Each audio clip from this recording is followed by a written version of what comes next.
American Icon, Henry Ford, The Hidden History. Written by Henry Ford.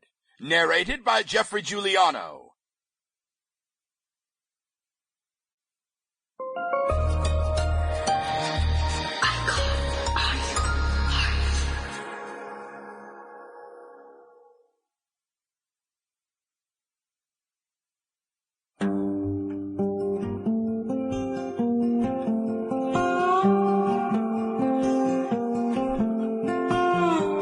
Henry Ford, born July 30th, 1863, was an American captain of industry and a business magnate, the founder of the Ford Motor Company and the sponsor of the development of the assembly line technique of mass production. Although Ford did not invent the automobile nor the assembly line, he developed and manufactured the first automobile that many middle-class Americans could afford.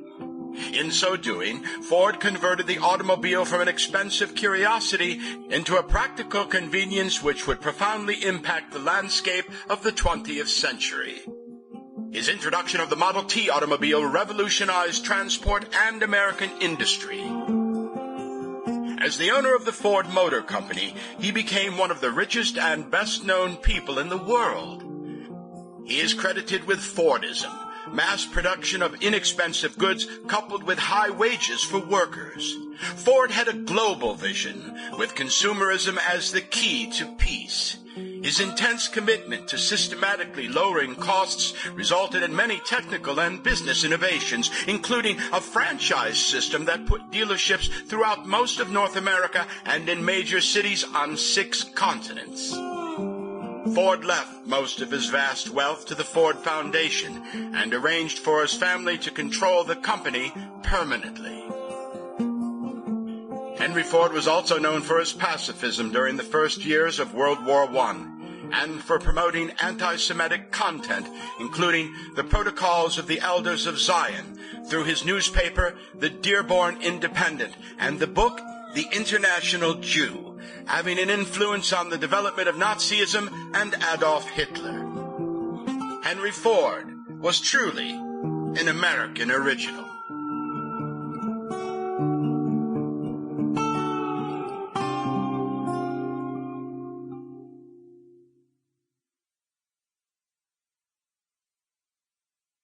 "52 years ago, July 30, 1863, a few farmers' families near Greenfield, Michigan, heard that there was another baby at the Fords, a boy. Mother and son were doing well. They were going to name the boy Henry. 26 years later, a little neighborhood on the edge of Detroit was amused to hear that the man Ford, who had just built the little white house on the corner, had a notion that he could invent something. He was always puttering away in the old shed back of the house. Sometimes he worked all night there. The neighbors saw the light burning through the cracks. 12 years ago, half a dozen men in Detroit were actually driving the Ford automobile about the streets. Ford had started a small factory with a dozen mechanics and was buying material. It was freely predicted that the venture would never come to much.